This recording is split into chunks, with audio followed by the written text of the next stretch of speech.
Dans cette vidéo, on va créer un tableau de bord simple et intuitif sur Power BI. On va donc commencer par importer nos données, les transformer, les nettoyer, puis les modéliser afin de créer des KPI. Et on va finir par une visualisation pour créer notre dashboard. Toutes les ressources de la vidéo, vous les retrouvez en description. Maintenant que tout est clair, on est parti. On se retrouve donc sur Excel. Donc là, je vais vous montrer très rapidement à quoi ressemblent nos fichiers. Donc voilà, donc là, on retrouve notre fichier de janvier, donc les stocks de janvier. On va avoir la même chose pour février, pour mars, etc. jusqu'à décembre. Donc là, c'est des données de 2023.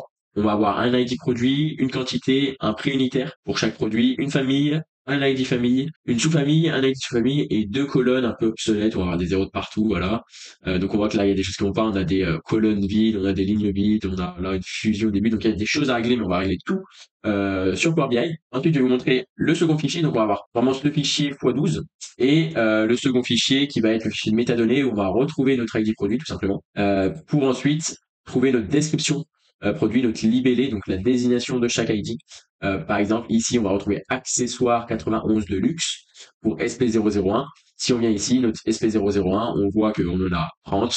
Le prix, c'est 32 euros chacun. Le running, c'est dans la famille running, donc c'est un accessoire de run. Son ID, c'est F006. C'est un accessoire, donc la sous-famille, c'est accessoire, etc., etc. Donc on peut faire ça pour chacun de ces valeurs-là. Donc voilà, donc ça c'est les deux fichiers importants. Ces fichiers pour chaque mois, on va retrouver les mêmes colonnes avec à peu près les mêmes erreurs. Et ce côté-là où on va avoir vraiment la désignation de chaque produit. Donc maintenant, on va vous montrer un peu l'organisation. Il y a une organisation à avoir assez importante. Je vais vous montrer comment ça se passe. Donc comme je vous l'ai dit, il y a une organisation à avoir. Il faut être quand même un peu organisé pour pas se perdre dans notre façon de travailler. Moi, je travaille comme ça, donc je vais vous montrer comment je fonctionne. Et chacun peut travailler comme il le souhaite, bien sûr. Donc moi, j'ai créé un tuto là, tuto dashboard d'un dossier. Et à l'intérieur de ce dossier, j'ai créé trois dossiers. Le premier dossier, ça va être les entrées, donc où je vais mettre en fait, où je vais mettre donc tous mes Excel entrants. Donc là, tous les fichiers que je vous ai montrés. Ensuite, j'aurai ici une sortie. Donc si par exemple, je veux avoir des PDF, si je veux avoir de l'exportation, etc. Tout viendra dans sortie. Et dans dashboard, j'aurai mon fichier Power BI afin de retrouver tous les dashboards différents. Donc dans entrée, je vais avoir différents dossiers parce que là, on est sur les stocks, mais on pourrait avoir un dossier sur les finances, sur les charges, sur les données RH, etc. Donc, on va avoir plein de dossiers différents. Ici, on est sur les stocks. Et un dossier métadonnées, parce que le métadonnées, c'est ce que je vous ai expliqué, c'est le dossier qu'on a juste derrière ici. C'est ce qui va nous permettre d'avoir des indices, d'avoir des explications sur nos autres fichiers. Donc là, en fait, notre métadonnées va nous permettre de connaître le nom, la désignation du produit sur chacun des fichiers mensuels. Donc dans métadonnées, on retrouve juste notre fichier que vous voyez juste derrière. Et dans stock 01, on va retrouver tous mes fichiers de janvier à décembre. Donc là, vous voyez, de base, ça ressemblait à ça, c'était stock janvier, stock février, etc. Je les ai renommés. Vous allez voir par la suite pourquoi je les ai renommés. C'est très important, du coup, de les renommer de cette façon-là, avec l'année, donc 2023 ici, le mois, donc 01 ici, et le dernier jour où on a pu récolter ces données-là, donc nous, c'est la fin du mois, donc c'est le 31. Donc vous allez voir par la suite pourquoi on a renommé tous ces fichiers-là, mais ça nous permet de gagner un peu de temps sur Power BI. Donc c'est assez important, voilà, de les renommer avec ce format-là de date. C'est ce que je vous préconise. Donc voilà, donc ça c'est la façon dont je fonctionne. Après, c'est à vous de voir. On va se retrouver du coup sur Power BI pour l'importation. Donc une fois arrivé sur Power BI, c'est assez simple. En fait, on a obtenir des données ici, donc vous cliquez sur ce bouton-là. Une fenêtre apparaît. Ici, on va sélectionner un dossier, se connecter, et ensuite vous allez tout simplement parcourir le chemin pour retrouver votre dossier. On choisit stock 1 ici. Et on met OK. On a une fenêtre qui apparaît, on vérifie si tous nos fichiers sont bien ajoutés, et si c'est le cas, on vient combiner et charger. On n'a plus qu'à venir cliquer sur la feuille qui nous intéresse et mettre OK. Donc une fois que les données se sont importées, elles vont venir ici, directement donc dans l'onglet données. On va pouvoir voir un peu tout ce qu'on a. Donc là, on voit que c'est pas super propre, on a des colonnes qui n'ont pas de nom significatif. Donc on va passer au nettoyage et à la transformation. Pour ça, on va passer sur Power Query, donc qui est l'ETL de Power BI. On doit venir cliquer ici dans transformer les données. Ça va nous ouvrir une nouvelle page où on va pouvoir donc modifier, faire des transformations, faire du nettoyage de données, renommer du coup nos colonnes. Donc sur Power Query, la première chose que j'aime bien expliquer, c'est un indicateur qui est automatique. Ça va être, vous voyez, la petite ligne de couleur qu'on a en dessous de chaque colonne. En fait, elle va tout simplement nous indiquer trois informations. Soit elle est verte et elle nous indique que les données dans cette colonne-là sont complètes, elles sont plutôt valides pour Power Query. Soit elle est noire et elle nous indique que notre colonne est totalement vide, par exemple comme la colonne 2 ici. Notre ligne est totalement noire, donc ça veut dire que toute notre colonne est vide. Soit elle est rouge, donc là on n'en a pas, et ça veut dire que ça contient des erreurs. Dans nos données, il y a des erreurs. Donc voilà. Donc trois informations, vertes, que nos données sont valides, rouge, nos données contiennent des erreurs, noires, elles sont vides. Et on peut avoir du coup plusieurs couleurs sur une seule colonne. Par exemple ici, on voit qu'on a du vert et du noir, c'est-à-dire qu'on a beaucoup de données valides, mais on a beaucoup de données vides. Donc là on peut rester appuyé ici. Et on voit qu'on a par exemple 302 cellules valides et 698 cellules vides. Voilà. Donc, maintenant que je vous ai expliqué vite fait à quoi servait cet indicateur, je vais vous montrer pourquoi on avait renommé tous nos fichiers. C'est très simple, en fait, on va venir créer une colonne date où on va essayer de récupérer juste notre date, donc juste 2023 01 31. Donc pour ça, on va venir sélectionner notre colonne, puis faire un clic droit où on va mettre fractionner la colonne. Ici, on a plusieurs options qui s'offrent à nous. Nous, on veut seulement diviser stock avec le chiffre, donc 2023, etc. Donc on va diviser selon la transition de non-chiffre à chiffre. En cliquant ici, ça va venir nous séparer notre colonne en deux, où on va retrouver le non-chiffre, donc stock, et le chiffre ici. Le problème, c'est qu'on a encore le problème ici avec XLXX. On peut refaire la même chose et venir supprimer ensuite la colonne que de XLXX. Soit on a une deuxième solution, on vient sélectionner notre nouvelle colonne. Et là, on va dire remplacer les valeurs. En remplaçant les valeurs, une fenêtre s'ouvre. On va mettre .xlsx et on remplace par rien si on veut rien à la place. On met OK et voilà, tout disparaît. Donc ça, c'était la première chose à faire. Seconde chose, on va peut-être supprimer les colonnes qu'on trouve pas forcément super intéressantes. Comme par exemple ici, stock, on va pouvoir faire un clic droit et dire je supprime cette colonne. Elle ne sert plus à rien. On va pouvoir faire une deuxième solution, donc ça c'est important de savoir, c'est qu'il y a plein de solutions différentes. Moi je vais vous montrer les solutions que je trouve le plus pertinent ou que j'utilise le plus fréquemment. Mais voilà, selon les situations, il y a différentes solutions, ou même des fois pour une erreur, on va avoir deux, trois solutions différentes. Donc là par exemple, on pourrait supprimer toutes nos colonnes avec un clic droit, ou on peut venir sélectionner les colonnes qu'on veut garder tout simplement. Donc choisir des colonnes juste ici, et désélectionner donc toutes les colonnes qu'on veut pas garder. Voilà. Ça c'est aussi une possibilité, sauf que là on n'a pas un super visuel vu que ça s'appelle colonne 2, colonne 3, etc.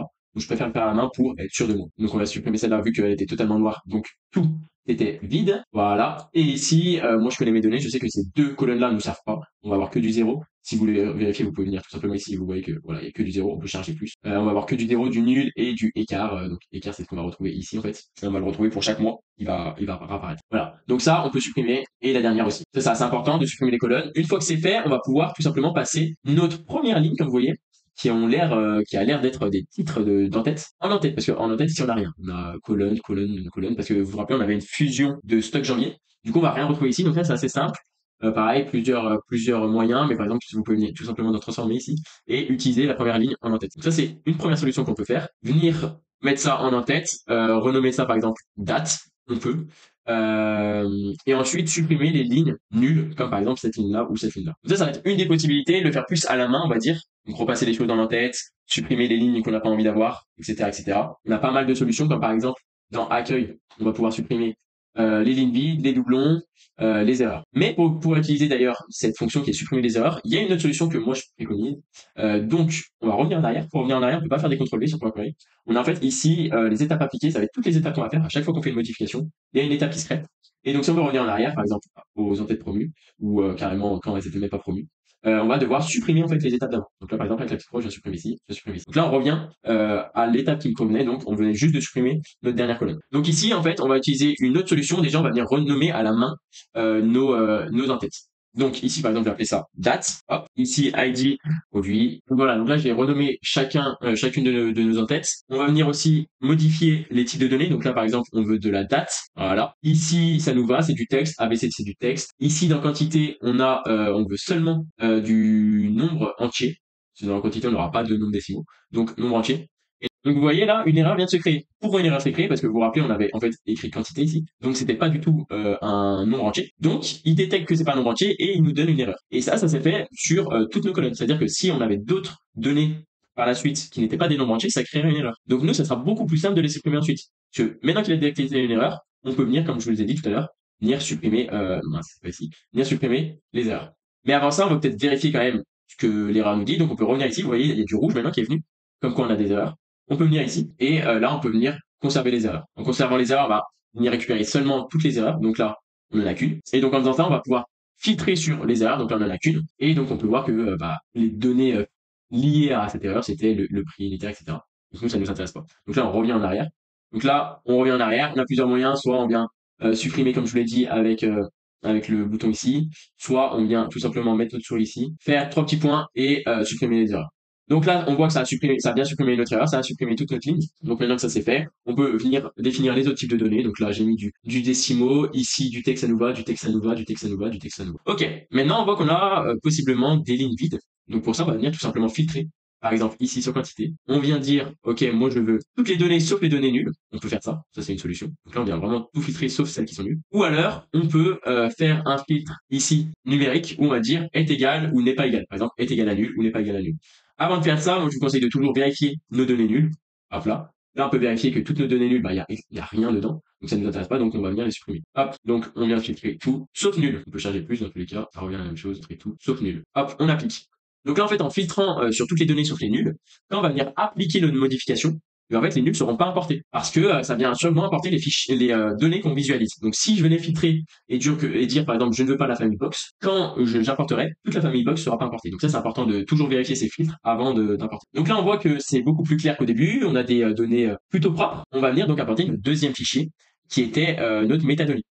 Donc une fois qu'on a pu nettoyer, transformer notre première table, on va passer du coup au deuxième fichier qu'on avait qui était, vous vous rappelez, le fichier des métadonnées. Donc la première chose à faire, ça va être de le récupérer. Donc on va dans nouvelle source et on va récupérer un classeur Excel. Donc voilà, donc une fois qu'on a récupéré notre nouveau fichier, on vient faire à peu près la même chose. Donc renommer nos colonnes, supprimer nos doublons, supprimer nos erreurs si on en a, etc. Donc là on voit que moi j'ai aucun vide et que bon, cette fois-ci je peux tout simplement venir utiliser ma première ligne en tête pour avoir ID, voilà. Je vais renommer quand même parce que ID produit, il me semble qu'on avait mis un petit tiret du 8, donc je préfère que ça soit appelé exactement pareil. Et sinon, voilà, on retrouve notre désignation, notre libellé produit juste ici. Donc maintenant, on va faire une sorte de recherche V en fait. La recherche V sur Power BI, ça s'appelle fusion des requêtes. On va fusionner en fait nos deux tables, nos deux fichiers. Donc pour faire ça, la première chose à faire, ça va être récupérer l'ID en commun. Donc ici notre ID produit. Et dans notre table, ça va être de même l'ID produit qu'on a là. Alors, pour les gens qui se connaissent pas forcément en mappage, qui ont du mal à comprendre pourquoi on lit un ID, qu'est-ce que c'est un ID? J'en parle dans ma dernière vidéo, donc que vous pourrez retrouver juste ici. Voilà, je parle pour les personnes qui se connaissent pas du tout côté data, côté MCD, etc. J'essaie d'expliquer ce qu'est très rapidement un modèle en étoile. Et je pense que j'y consacrerai une vidéo complète où j'irai un peu plus dans la spécialisation, où je serai un peu plus précis sur ce que je dis. Et voilà. Donc, si vous voulez avoir un petit récap de comment on map des tables ensemble, pourquoi un ID, à quoi sert un ID, qu'est-ce que c'est exactement, vous pouvez retrouver tout ça dans mon ancienne vidéo. Donc, commun, ici, ID produit. La première chose à faire, c'est de faire une étape qu'on fait à chaque fois pour être sûr que ça va fonctionner. On vient supprimer les potentiels espaces. Parce que il pourrait y avoir, donc les espaces avant le S, on les verrait. Par contre, les espaces après le 1, on les voit pas. Donc, imaginons que, je sais pas moi, pour celui-là, on ait un espace, voire deux, voire trois. Ça va pas venir, quand on va faire notre mappage, il va en avoir un sans les espaces, un avec les espaces. Et du coup, il va pas comprendre que c'est le même ID. Donc, très important de faire cette étape-là en supprimant les espaces. Donc là, la première chose que vous pourrez vous dire, c'est facile, on fait ce qu'on a fait tout à l'heure. Remplacer les valeurs, on met un espace et on vient remplacer par rien. Ou deux espaces ou trois espaces. Le problème, c'est qu'on sait pas si il y a des valeurs avec quatre espaces, il y en a avec juste seulement un, etc. Donc, il y a une fonction qui est déjà impliquée dans Power BI, dans Power Query. On fait clic droit ici et on va tout simplement faire transformer. Et ici, on a plusieurs choses qui s'offrent à nous et nous, on veut supprimer les espaces. Donc, s'il y avait des espaces dans ces données-là, ils viennent totalement de disparaître. Et on fait la même chose, bien sûr, de l'autre côté, parce que les espaces, ils pourraient être aussi de ce côté-là. Hop, on supprime les espaces. Donc, transformer, supprimer les espaces. Et là, comme ça, on est sûr qu'on a exactement les mêmes données. Maintenant que ça, c'est fait, on va pouvoir fusionner nos tables. Donc, on vient sur la table où on veut garder toutes nos données. Donc, ça va être celle-là. Et on va venir fusionner avec la seconde table. Donc, on vient dans accueil, juste ici. Ici, on a fusionné des requêtes. Fusionner des requêtes. Donc, on pourrait recréer une nouvelle table à partir de cette fusion, mais nous on veut partir de cette table-là. Donc là on a déjà notre table stock et on vient rajouter notre seconde feuille qui s'appelle ici sheet. Voilà, j'avais pas renommé la feuille donc je l'appelle sheet. Et on vient sélectionner ID produit ici et ID produit ici, notre ID en commun. Et on vient faire OK. Et vous voyez qu'une colonne s'ajoute ici. Maintenant que cette colonne est ajoutée, on vient appliquer sur les deux flèches là. Et là on a le choix. Soit on vient récupérer l'ID produit, ce qui nous sert à rien. Donc maintenant que ça c'est fait, j'aimerais vous montrer comment on peut tout simplement créer des nouvelles colonnes, des colonnes calculées. Alors ça, on peut le faire pas forcément que dans Power Query, on pourra le faire par la suite.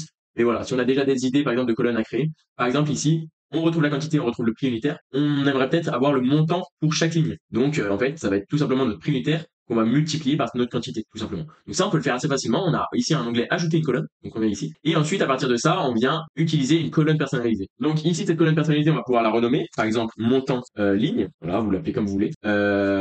Et ici, on vient tout simplement ajouter ce qu'on veut. Donc par exemple, la quantité. Donc on vient récupérer la quantité, on double-clique. Et on multiplie par le prix unitaire. Donc on vient double-cliquer sur le prix unitaire. Ici, c'est assez intuitif, c'est assez facile. On fait OK. Et vous voyez, ça vient nous créer une nouvelle colonne avec le montant. Là, on va pouvoir passer ça en décimal. Voilà. Donc là, par exemple, toujours faire ça parce que si on avait une erreur qui arrivait, on aurait eu du rouge et on a compris que dans toutes nos données, il y avait quelque chose qui n'était pas de la valeur décimale. Donc, on aurait eu une erreur et on aura pu vérifier qu'est-ce que c'était. Donc là, on en a pas, c'est parfait. Donc maintenant, ça c'est fait. On peut ajouter une deuxième colonne, un peu différente cette fois-ci. On appelle ça les colonnes conditionnelles. Alors là, je suis pas sûr que ça va nous être super utile, mais je voudrais quand même vous montrer parce que ça peut être utile. Imaginons qu'on n'ait pas ici famille.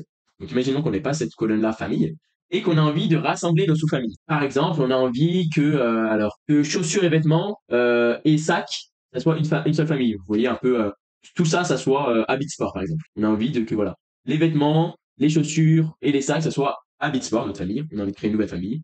Ben, on vient tout simplement dans colonne conditionnelle juste ici. Ici, on va toujours la renommer. Donc, par exemple, famille 2. Je la supprimerai ensuite, mais voilà, famille 2. Ici, on vient récupérer la colonne qu'on a envie de récupérer les données. Donc ici, là, c'est sous-famille. On a envie que ça soit égal à. On a différentes choses, mais nous, c'est égal à. La valeur, ça va être par exemple vêtements. Donc, il faut exactement écrire comme c'est écrit dans nos données.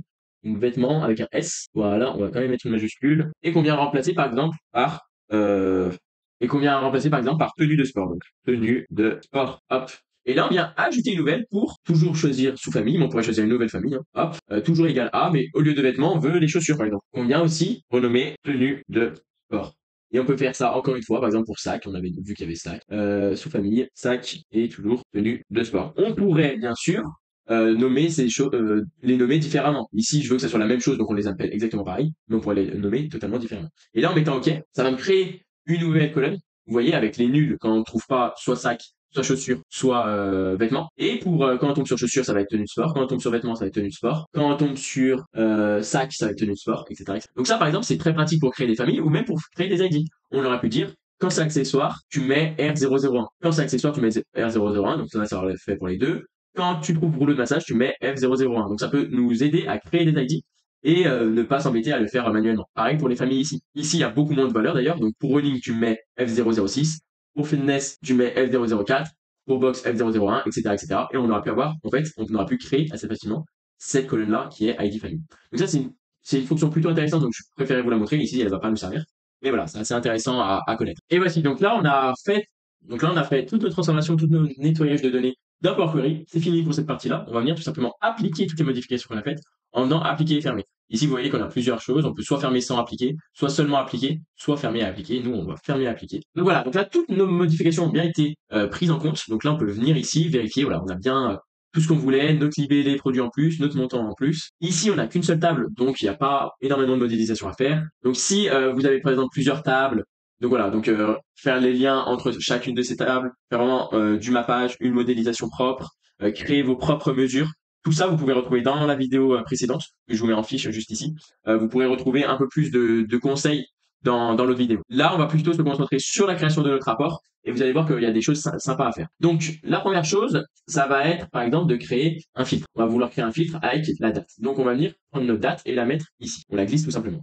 Là, une table va être créée. Et nous, on veut pas que ce soit une table, mais un segment. Un segment, c'est un filtre. Donc, vous voyez, on vient cliquer sur segment. Ça va nous le transformer en segment. Et vous voyez, là, si on clique sur 2023, puis sur les trimestres, on va voir janvier, février, etc. Donc, nous, on veut seulement les mois. Voilà, ça ne nous intéresse pas, le reste. Donc, on va venir supprimer année, supprimer trimestre, supprimer jour et garder les mois. Voilà. Ça, on peut se le mettre sur la droite, en haut, comme vous voulez. Donc ça, vous pouvez le mettre où vous voulez, par exemple dans l'angle en haut, voilà. Ça, c'est vraiment comme vous préférez. Sauf que là, on voit que il va falloir descendre, rouler avec la roulette pour trouver notre mot. Nous, on veut une liste déroulante, donc on vient tout simplement ici. Et là, dans paramètres du segment, on vient chercher, par exemple, des vignettes. Donc des vignettes, ça ressemble à ça. Voilà, c'est peut-être un peu plus joli. Ou encore, une liste déroulante. Voilà. Donc là, la liste déroulante, elle va nous permettre, quand on clique, d'avoir notre janvier, tous nos mois, et de cliquer donc sur le mot complet. Voilà. Deuxième chose qu'on va pouvoir faire, ça va être une carte qui va nous montrer des données assez importantes, des données clés. Donc pour ça, on vient cliquer sur carte juste ici. Ça nous crée une carte et dans cette carte, on va venir y glisser par exemple notre montant de ligne. Voilà. Donc là, on a une valeur, ça va être la somme de tous les montants de ligne. Et si on vient filtrer par exemple, je ne sais pas, sur Mars, on va avoir, voilà, ça va nous filtrer seulement sur Mars. Et là, par exemple, on va pouvoir modifier pas mal de choses sur cette carte ici. Par exemple, on veut que ce soit pas en millions, mais en milliers. On va pouvoir voilà, focus sur le millier ici, en millions si on en a envie, ou laisser ça en automatique. Voilà, ça c'est comme vous préférez. Par exemple, nous, ici, on veut du millier, donc on va le mettre en millier juste là. Voilà, on se le décale à gauche, on va le mettre à peu près de la même taille que l'autre. On va vouloir, par exemple, je ne sais pas moi, une police différente, c'est possible. Donc là, c'est pas ouf parce que c'est trop gros, donc on va rester en Arial. On va peut-être diminuer un peu la police, passer à 35. Voilà, mettre en gras si on en a envie. On va pouvoir modifier notre étiquette. Donc notre étiquette, ça va être la somme des montants en ligne juste ici. Donc pareil, on va pouvoir modifier la taille, par exemple en mettant à 15. Si on ne veut pas l'étiquette, on vient supprimer comme ceci. Et on peut y ajouter un titre, par exemple. Donc, le titre, il va se mettre en haut, lui. Donc, par exemple, somme, hop, vous voyez, il se met en haut. On va pouvoir lui dire, on a plus de fonctions sur le titre, donc le mettre au milieu. Pareil, changer si on veut, juste ici, de style, avec somme, passer à 15. Si on veut un fond, par exemple, on va pouvoir lui dire en arrière-plan, moi j'aimerais qu'il soit violet, hop, donc et ça soit en blanc, voilà. Donc voilà, c'est possible de faire ça. C'est possible aussi, si on avait gardé l'étiquette, de venir modifier la valeur de l'étiquette, tout simplement en revenant ici, et en modifiant tout simplement en double-cliquant sur notre champ. Donc là, je peux l'appeler mon temps. Voilà, donc là j'ai écrit ma temps, mais c'est pas grave. Donc voilà, donc par exemple, si on veut garder ça comme ça, c'est possible. On vient juste décocher notre étiquette. Voilà. On va pouvoir faire du copier-coller, ou alors on peut venir, donc soit on fait du copier-coller comme ceci, soit on recrée une carte par exemple. Voilà, je recrée une carte. Donc là par exemple on y glisse la quantité. Et si on veut retrouver notre mise en forme d'ici, on a juste à cliquer sur notre visuel, reproduire la mise en forme et venir cliquer sur celui qu'on veut modifier. Donc là, vous voyez, c'est pas exactement la même chose parce qu'on n'a pas de titre, je suppose. Voilà, donc là on n'a pas de titre. Donc si pareil on avait un titre, ça l'aurait mis automatiquement avec le violet, etc. Voilà, donc ça c'est aussi pratique si des fois entre chacun de vos rapports vous voulez retrouver votre mise en forme, vous avez juste à utiliser ce bouton-là. Petit à petit. Donc voilà. Donc là, par exemple, sur celui-là, on va pouvoir modifier ce qu'on veut. Donc voilà, donc ça c'était une petite astuce. Si on veut venir, par exemple, filtrer sur un de nos visuels, par exemple celui-là, on aimerait que ça soit la somme, c'est exactement la même chose, mais pas pour tous nos articles, mais seulement pour les articles qui touchent à la box, donc à la famille box. Bah, on vient cliquer tout simplement sur nos visuels. Là, vous voyez qu'on a quelque chose qui s'appelle filtre, et on va pouvoir filtrer sur ce visuel-là, en particulier. Donc par exemple, si on veut une famille, on va venir glisser notre famille ici. Et vous voyez, on peut filtrer sur, par exemple, que la box. Donc là, on va avoir les chiffres seulement pour la box. Et on peut faire la même chose avec une famille, par exemple, différente. Ou alors, tout simplement, moi, j'aimerais avoir ici la sous-famille, par exemple, gants. Et je retrouve que les chiffres pour les gants. Voilà, sur Mars. Donc ça, c'est possible.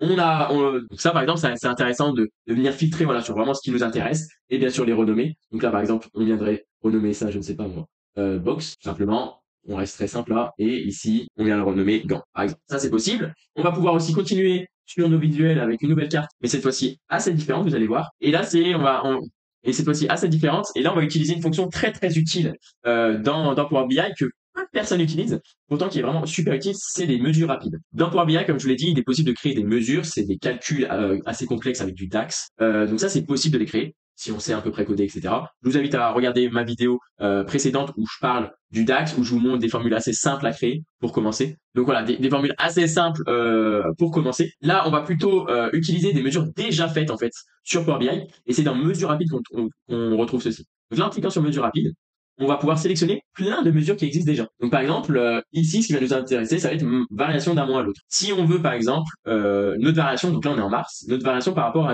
à janvier ou à février. Par rapport à février, on a envie de savoir si on a augmenté ou si on a perdu de l'argent. Bon là on est sur des stocks, donc c'est plutôt le contraire, si on a perdu en stock ou si on a gagné en stock. Enfin bref. Ici, sur la valeur de base, on va venir récupérer ce qu'il nous faut. Donc par exemple ici, notre montant en ligne. Donc on vient cocher notre montant en ligne. Dans la date, bah, nous c'est la date qu'il nous faut tout simplement. Et ici on a un, pourquoi? Parce qu'on vient tout simplement faire une variation sur un seul mois, donc sur février à mars. Si on faisait deux, ça serait une variation de 2 mois, donc de janvier à mars, etc. Donc nous, ça nous va, de février à mars. On vient tout simplement ajouter ceci. Et là, vous voyez, ça nous crée une mesure assez compliquée. Je vous demande pas de la comprendre. Si vous voulez essayer de la comprendre, c'est possible aussi.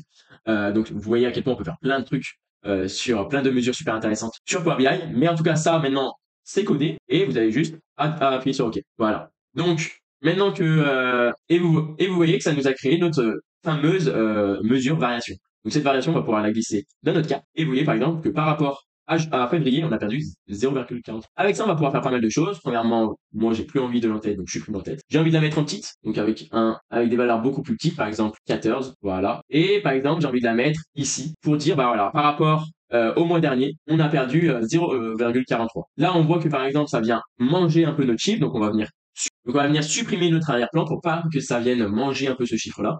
Ça, c'est assez simple. On vient ici, on vient dans Général, dans Effet, et là, vous voyez qu'on a arrière-plan qui est activé, nous, on vient le désactiver. Donc, en le désactivant, vous voyez que ça ne vient plus du tout manger notre cas. Voilà. Donc là, on va pouvoir même l'avancer un peu, si ou pas. Et on va pouvoir aussi ajouter une couleur, par exemple. Voilà. Et là, par exemple, ce qui peut être intéressant, ça va être d'assigner une couleur selon notre numéro, ici, pour notre pourcentage. Donc, je m'explique. Imaginez-vous que ça, c'est notre bénéfice. Donc, par mois. Donc là, on a fait vraiment un énorme bénéfice. On a fait plus d'1 million de bénéfices sur un mois pour mars. Et par contre, on a perdu par rapport à février, parce que là on voit qu'on est en négatif. Donc on a envie que ce chiffre il soit en rouge. Et s'il était en positif, qu'il soit en vert. Ça c'est possible, ça c'est simple.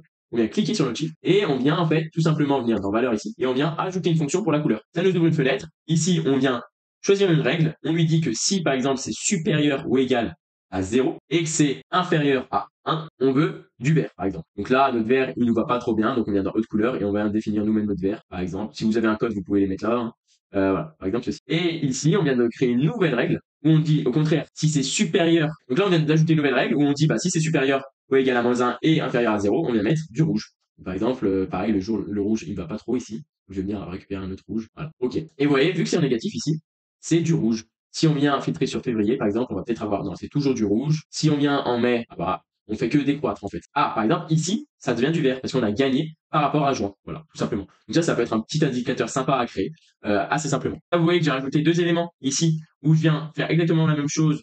J'ai rajouté, en fait, sur cet élément-là, un filtre famille, et je viens cocher box, et ici, pareil pour les gants. Et on voit que, par exemple, sur la box, on a perdu un peu. Pourquoi sur la box, on a perdu un peu? Parce que sur les gants, on a perdu pas mal, quand même. Mais pourtant, on a quand même gagné, c'est-à-dire qu'on a gagné sûrement de l'argent autre part. Voilà, par exemple. Là, on va pouvoir créer un nouveau visuel, par exemple une courbe, ça peut être intéressant. Donc nous, on vient créer une autre courbe. Là, on la place comme on veut, ceci par exemple. Ici, on va y mettre par exemple notre date. On vient y mettre notre date en X et on vient y mettre notre quantité en Y. Voilà. Donc là, vous voyez qu'on a qu'un seul. Donc vous voyez, ici, on va avoir en fait. Donc ici, on retrouve qu'un seul point. Pourquoi? Parce qu'on est filtré sur février. Nous, ça ne nous intéresse pas. On a envie de ne pas avoir ce février ici. Donc, on vient défiltrer pour voir tout notre courbe. Mais ça, c'est un peu chiant. C'est-à-dire qu'à chaque fois qu'on vient venir filtrer, par exemple, sur juillet, ça va venir nous filtrer notre courbe. Nous, on n'a pas envie, on a envie que notre courbe ne se filtre jamais, que ce soit seulement ces visuels qui se filtrent. Donc là, c'est assez simple. On va venir sur notre filtre ici, on vient sur format, sur modifier les interactions. Donc là, on va venir modifier les interactions de ce filtre-là. Et si on coche, en fait, on a deux possibilités. Donc là, on a deux possibilités. Soit on lui dit que j'ai pas envie de filtrer sur ce visuel. Donc en fait, ce filtre ne filtrera plus sur ce visuel. Soit on a envie de filtrer, tout simplement. Donc nous, on n'a pas envie de filtrer. Donc on vient cliquer sur aucun. Et notre courbe ne sera jamais affectée par ce filtre en tout cas. Si on avait d'autres filtres et qu'on voudrait que cette courbe soit affectée par ces autres filtres, on ne viendrait pas modifier les interactions. Là, on modifie les interactions vraiment que pour ce filtre-là, vu qu'on a sélectionné ce filtre. Donc là, sur notre courbe, on va pouvoir toujours un peu l'améliorer côté visuel. J'ai une vidéo où je vous montre vraiment plein de choses côté visuel, comment on peut bien améliorer un visuel sur Power BI, que ce soit assez intuitif, assez clair, assez beau. Là, je vous fais vraiment les grandes lignes. Par exemple, supprimer ici le titre ou ici dans X on n'a pas envie de voir le titre non plus, on n'a pas envie de visualiser l'année, on a envie par exemple d'agrandir ici en 12. Alors on peut faire énormément de choses. Qu'est-ce qu'on pourrait faire d'autre? Par exemple, le quadrillage, on n'en veut plus, on le supprime. On a envie du nombre, et ben on vient ajouter une ombre à la zone, c'est-à-dire que ça va, voilà, ça va ombrer tout ce qui est en dessous de notre courbe. On a différents types aussi de courbes. Là, c'est continu, mais si on voudrait, on a aussi différents types de courbes. Donc là, par exemple, dans ligne, on peut lui dire qu'on veut du unim, qu'on veut aussi du tiret, qu'on veut du pointillé, on veut du personnalisé. Là, on modifie un peu plus ce qu'on veut, de l'arrondi, de pas l'arrondi, etc., etc. On veut du linéaire ou on veut une liste, voilà. Ou on veut du lisse.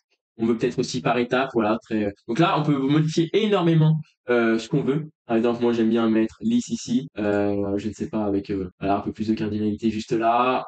J'aime pas le personnaliser, je garde l'uni et j'aime bien l'ombre, donc je vais garder l'ombre. Voilà. Donc là, c'est vraiment selon ce que vous voulez, surtout selon vos besoins. Parce que si vous voulez vraiment être très précis, bah, je vous conseille d'avoir pas une courbe lisse. Parce que là, voilà, c'est assez flou, sauf si vous venez avec votre flèche vérifier vos données vous-même. Voilà, donc ça c'est vraiment comme vous voulez. Voilà. Comme je vous l'ai déjà dit, vous pouvez retrouver plein d'astuces sur cette vidéo-là que je vous mets dans la liste. Comme je vous l'ai dit, vous pouvez retrouver une vidéo sur toutes les astuces, sur vraiment la visualisation. Je vous mets cette vidéo je vous mets cette vidéo en fiche. Voilà, je dis beaucoup plus de choses. Je vous montre comment créer un réel tableau de bord assez cool. Passons maintenant à un second graphique. Donc là, on va peut-être venir réduire notre cours pour mettre un graphique ici. Par exemple, on a envie d'un graphique en cercle, donc on vient cliquer sur notre graphique en cercle juste ici. Voilà, on forme une taille comme on met de la taille qu'on veut, on met. Donc voilà, on crée notre graphique en cercle. Ici, j'ai toujours envie d'utiliser mon montant en ligne juste là, donc je le mets dans valeur. Dans légende, j'ai envie d'avoir des sous-familles, donc toutes mes sous-familles, sous-familles juste ici. Voilà, donc là on voit. Donc vous voyez là, on a vraiment beaucoup de données, on a énormément de sous-familles, c'est pas lisible, c'est pas ce qu'on veut. Nous, on a envie d'avoir un top de nos meilleures sous-familles, donc des sous-familles qui ont le plus gros chiffre. Donc ça, c'est assez simple, vous allez voir. On va venir récupérer notre sous-famille ici, on va le mettre en filtre, tout simplement. Donc là, on l'avait déjà ici. On vient ouvrir notre sous-famille, et là, on veut les n premiers. Donc dans n premiers, vous voyez que ça va soit récupérer les chiffres les plus hauts, soit récupérer les chiffres les plus bas. Vous sélectionnez ce que vous voulez. Nous, on veut vraiment les chiffres les plus hauts, les meilleurs. Et on veut par exemple les 5. Donc ça va nous faire un top 5 de nos meilleures sous-familles. Et ensuite, on vient ici par valeur mettre notre montant en ligne, car c'est ce qu'on utilisait. Et on applique le filtre. On appuie sur appliquer le filtre, ça vient nous filtrer nos 5 meilleurs sous-familles. Donc, ceux qui ont le meilleur, quand je dis meilleur, je dis vraiment le plus haut chiffre. Donc là, on voit que chaussure, c'est celui qui nous ramène le plus d'argent. Si on rappelle que tous ces chiffres, c'était notre bénéfice. Encore une fois, on peut toujours venir modifier notre diagramme. Si on peut faire, par exemple, un disque, on peut mettre un disque. Si, donc là, il y a encore plein de choses à faire. Changer les couleurs, changer le titre, mettre une ombre à notre visuel si on en a envie. d'autres secteurs. Là, on peut changer, on peut faire un dégradé comme ceci, par exemple. Hop, assez simplement, si on en a envie. Voilà, donc là, il y a encore plein de choses. Comme je vous l'ai dit, je vous laisse checker mon autre vidéo. Ça sera un peu plus clair pour vous. Et enfin, on va venir boucher le dernier trou, par exemple avec un histogramme. Donc, on va pouvoir venir sélectionner un nouveau graphique. Ici, on va y mettre notre quantité, par exemple, en Y, avec des familles en X. Donc là, on a plein de familles. Encore une fois, on pourrait venir filtrer si on en a envie. Par exemple, si je viens, voilà, je peux vous montrer quelque chose d'autre. Si je viens mettre une sous-famille, et cette fois-ci encore, mais que j'ai envie que les sous-familles qui contiennent un certain mot. Par exemple, sac. Imaginons qu'on ait plein de sous-familles avec sac Ispac, sac Nike, sac Adidas, sac là. Moi, je voudrais que filtrer sur les sacs. Et ben, je viendrai tout simplement ici, venir sélectionner dans filtrage avancé, contient, et là je mettrai sac. Donc ça contient les sacs. Et encore une fois, j'applique le filtre. Donc là, il n'y en aura que, il n'y en aura que un, mais il y a sac de frappe aussi. Donc on en a deux. Voilà, par exemple. Donc là, vous voyez, on peut contenir, ne contient pas. Donc tout ce qui ne contient pas sac, par exemple. Donc là, on aura tout sauf sac et sac de frappe. Voilà. Donc voilà, donc ça c'est ce qui est possible de faire avec Power BI. Donc là, comme je l'ai dit, le design il est vraiment pas top. On peut améliorer ça.